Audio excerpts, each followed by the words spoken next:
Well, hello and how are you? Hey, friends, welcome to the Shen Show. I am your host, Shen Regot, coming to you live right here in St. Charles, Missouri. Hey, today's Sunday, November the 12th, 2023. Got some happy birthday shout outs going out to Robin Ann Hendrix and Dave Letterman. Sorry, not Letterman, Dave Letterman. There you go. All right, here you go.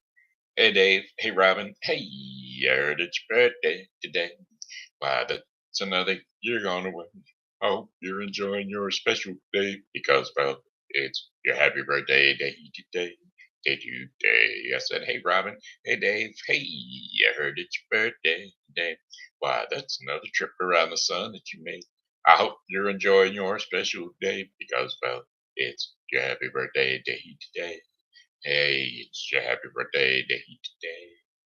Happy birthday to the two of you and many, many more. All right. Alrighty then. How about it? We got some Shin Show shout outs to a new band, Derrick and Jay, Herman. And then there's Darla, Gilmore, Teply, and Ritchie Humarito. These are the Shin Show fans. Love you guys. Can't do enough without you.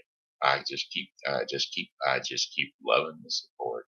All right. Alrighty then. And then there's my Pokey Palace special return pokes for you right now. Julie Regot and that's it. That'll. All right. Alrighty then. How about a weather forecast coming to you for the St. Charles viewing area? Here's where the forecast right here, right now. Hey, today's high temperature was let's see what it was. What in the world? Where did that come from? 63 degrees. Not too shabby out there in the sunshine, as long as you can stay in the sun. As long as you can stay in the sun, you'll be headed for number one. Number one in the sun. Number one in the sun.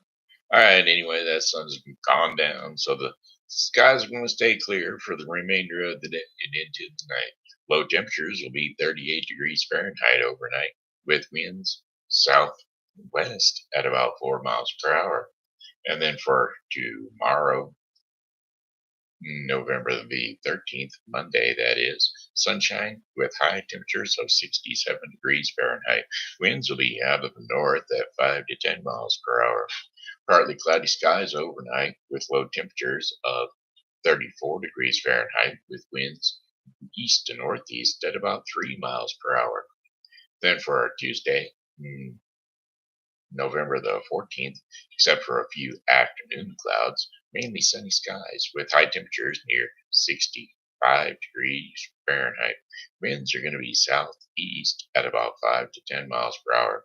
Mainly clear skies overnight with low temperatures of 37 degrees Fahrenheit.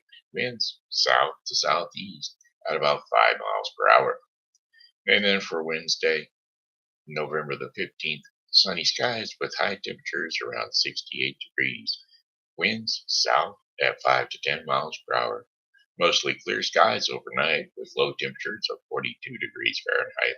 Wind south at 5 to 10 miles per hour. Then for Thursday, November the 16th, partly cloudy skies during the morning hours with soon becoming overcast in the afternoon. High temperatures of 68 degrees Fahrenheit with winds out of the south at 10 to 15 miles per hour. Cloudy skies overnight with low temperatures of 49 degrees Fahrenheit. Winds south to southwest at 5 to 10 miles per hour. And then for our fifth and final day of our 5-day forecast for the St. Charles viewing area, Friday, November the 17th, intervals of clouds and sunshine with slight chances of rain showers. High temperatures of 61 degrees Fahrenheit with winds northwest at 10 to 15 miles per hour. Mostly clear skies overnight. Low temperatures of 63 degrees Fahrenheit. Winds will be northwest at about 5 miles per hour. And that, my friends, is your 5-day forecast for the St. Charles viewing area. Hey, if you'd like your weather forecast for the St. Charles viewing area, I mean for your state, local area, let me know. I'll go ahead and shoot them up there too. Probably Derrick, you might want that. And Darla, are you in the St. Charles area still? Well, we'll see. Anyway, and I know Ritchie, I probably cannot fill up the Philippines. But anyway, wherever you're at, you can let me know also. And I'll go ahead and start trying to pull up weather forecasts for the rest of you for your areas. All right. Alrighty then. Hey, let's see. What else we're going to do? We're going to do, should we do a song? I mean, my voice is okay. The speakers are not set up properly. I don't know what's going on with my speaker system. It's just goofed up. But we can do a song of your choice, or well, we'll just pick one out of the ringer. You know, the old style, the old ones that I always do. Uh, how's about the city of New Orleans? That'll work. Song lyrics: The City of New Orleans. Riding on the city of New Orleans, Illinois Central, Monday morning rail.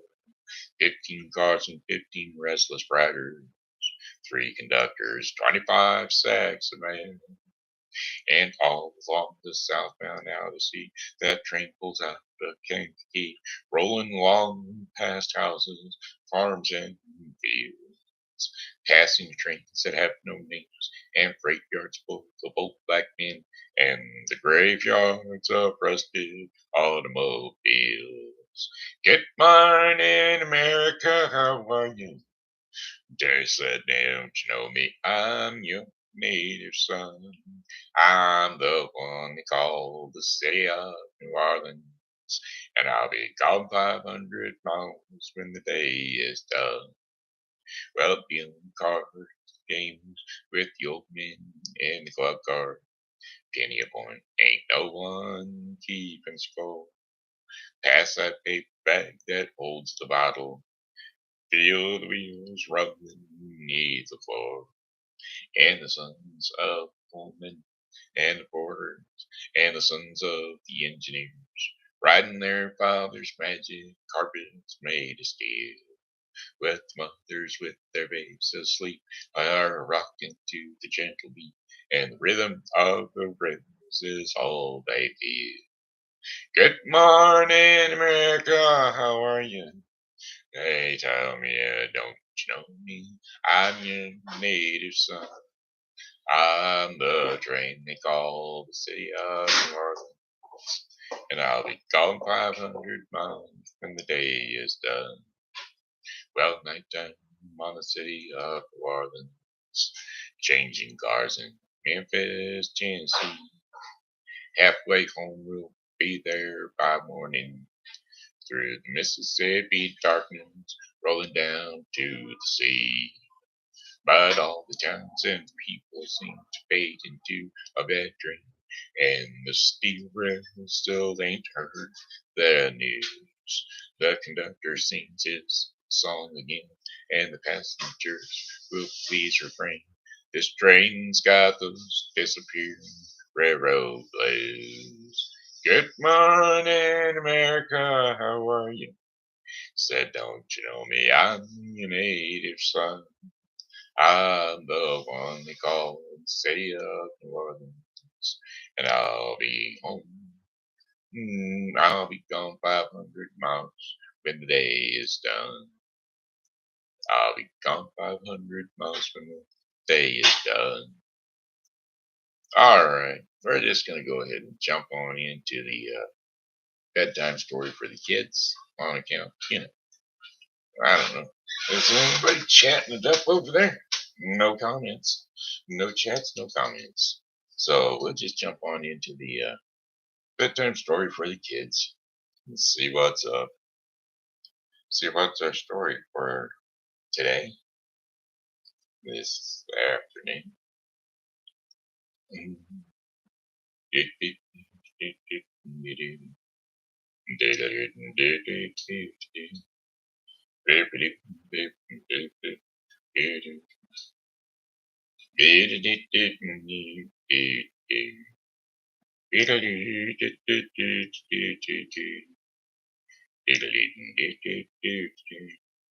How about Pocahontas and John Smith? We'll try that one for today. Shouldn't be too awful long of a story, I hope. I hope not.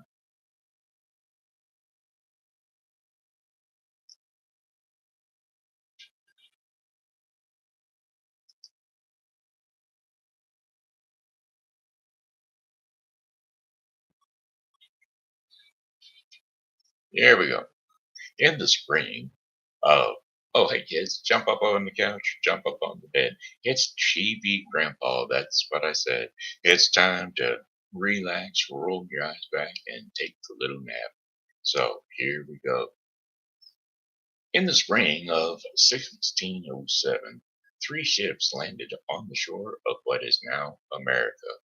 About 100 men and no women were uh, asked to come, and they stepped out onto the sand to start a new life. The men built 20 cabins and a fort to go around them. They called their new town Jamestown, but they were not the only ones living on the land. Up and down the coast, for miles into the woods, lived tribes of Native Americans. Today, they are called the Virginians. But then, oh, in the coastland it was called Virginia. Back then, it was called the Powhatan Confederacy. Over 30 tribes in the Powhatan Confederacy were ruled by one chief.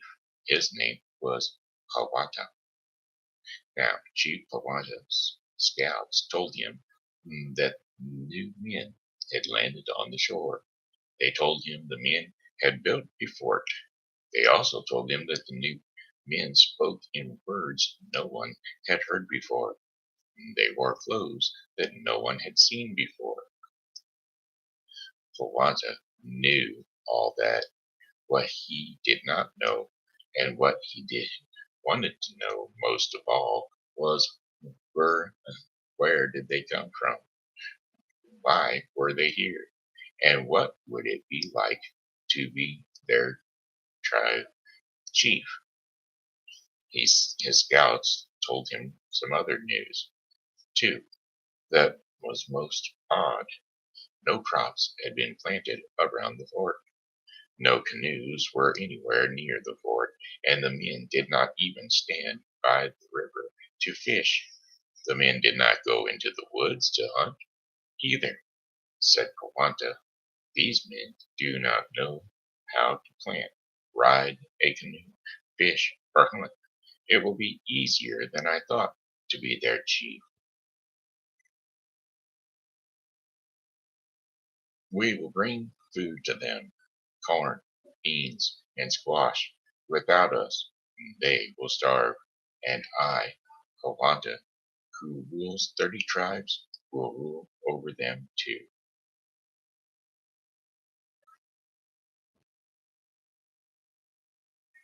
Father, let me come with you, said Kawanta's daughter. Kawantas. No one had seen her slip into the longhouse. I want to see the fort too. Surely not, said her father. You have work to do here. When you are done, you may play with your sisters. I play with them every day, said Pocahontas. Father, please, I'll be good. Pocahontas smiled. Oh, my princess, he said, how can I say no to that face? At last, an adventure for Pocahontas. She felt sure that if she had to sew beads onto one more moccasin or fill one more basket with berries, she would burst.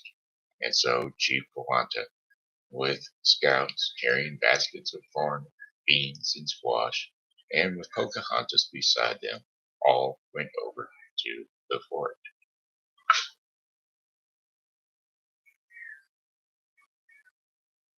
When they got there, they sat down the baskets and stepped back. In a moment, men burst out of the fort with big smiles on their faces. You can be sure there was much joy. Pocahontas saw something else that made her smile too. Four boys, a bit older than she, came out with the other men. She waved to the boys. They waved back when the grown-ups were trying to talk to each other with their arms and hands. She said to them, "Want to play?" They did not understand her words, but soon they were showing her how to play tag and stickball, and she was showing them how to do cartwheels. After a while, Pocahontas called Pocahontas. "It's time to go." Every 4 or 5 days after that, Pocahontas came back with the others to the fort. Each time, Pocahontas scouts carried corn, squash, and beans. Sometimes, for a special treat, maple sugar too. Pocahontas learned the names of her new friends, James, Nathaniel, Richard, and Samuel, and they learned hers. She also learned the names of their leader, John Smith. As the days got shorter, the rain stopped coming, and the corn in the fields dried up. The squash and the beans on the vine dried up. Berries on the bushes dried up. "We cannot take food to the fort any more," said Powanta.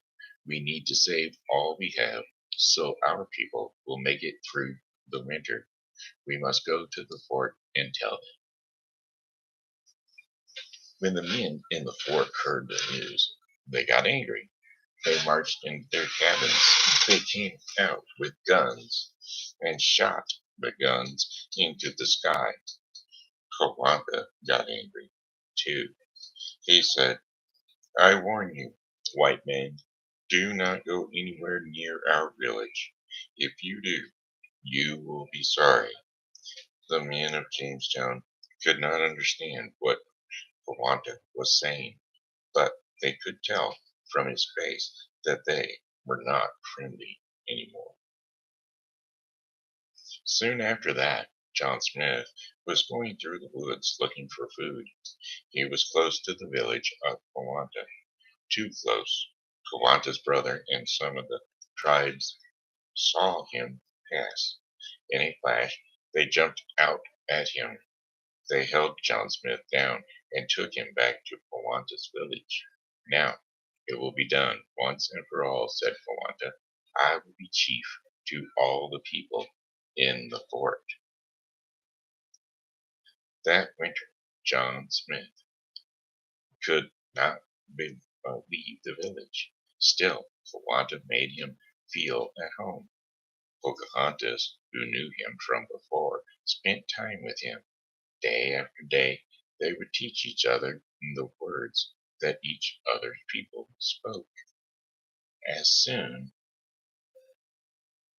as, as the snow melted, the people of Kawanta's village started to get ready for a festival. Kawanta called John Smith into his lodge house. "And the festival will soon be here," he said. "What festival?" said John Smith. Now he could better understand what Kawanta was saying. "The festival to mark the time when your people join my people, when I become your chief." "That will never happen," shouted John Smith. Kawanta did not know the words the young man was saying, but the chief could tell that John Smith was angry. "Your people have no choice," said Kawanta. "If you will not join my tribe, you must die." No one saw Pocahontas slip into the longhouse. Kawanta said, "Put his head on that rock." Two strong braves grabbed John Smith, and they pushed his head down on a rock. Kawanta lifted a large rock above him. ready to strike. No, the girl cried out. All of a sudden, Pocahontas rushed up to and bent over John Smith, placing her head over his. Pocahontas held the rock high in the air. Pocahontas, he cried out, move away. I will not move, she said, turning her head to the side. Let him be. Let all of them be. Pocahontas held up the rock, and then he lowered his arms. My daughter, he said in a soft voice, you are right. No good can come from hurting these people. After that, Pocahontas set John Smith free. Pocahontas' tribe brought food again to the men in the fort. This time, smoked milk, smoked meat and fish. In return, the men in the fort gave them glass beads and copper. They traded what they could, and each was a better fit for it. The end. So there we go. That was TV Grandpa. Story time with TV Grandpa. Now it's time for the Daily Bread portion of the program, which is brought to you today by the Bible with Briscoe 2023. The Bible with Briscoe 2023 is a daily reading of the Bible to be completed within 1 year. Today's reading in the Bible with Briscoe 2023 will be Jeremiah 51 through 52 and Hebrews 9. So don't forget to check out the Bible with Briscoe 2023 for your daily reading of the Bible. Clinging to Jesus is today's devotion in the Daily Bread portion of the program. Today's scriptures and insights will be Matthew 9:18 through 22.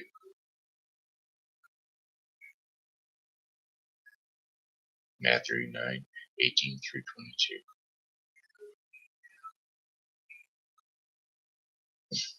While he was saying this, a synagogue leader came and knelt before him and said, my daughter has just died, but come and put your hand on her, and she will live. Jesus got up, and he went with him, and so did his disciples. Just then a woman who had been subject to bleeding for 12 years came up behind him and touched the edge of his cloak. She said to herself, if I only touch his cloak, I will be healed. Jesus turned and he saw her. Take heart, daughter, he said. Your faith has healed you. And the woman was healed at that moment. And there you have it, clinging to Jesus. That's the Daily Bread portion of the program, which concludes the Shen Show for today. I, Shenandoah Briscoe, have enjoyed being your host. And I got one more song for you. And it goes, I will goodbye, my friends. It's time to go. I said goodbye, my friends. It's time to go. I hate to leave you, but I really must go. So goodbye, my friends. Goodbye. Goodbye, my friends. Goodbye. This year has been Shenandoah Briscoe again. Thank you for tuning into the show. Y'all have a blessed day, and we'll check y'all tomorrow because, well, hey, God willing, we'll be here. And we hope that you are too. Bye.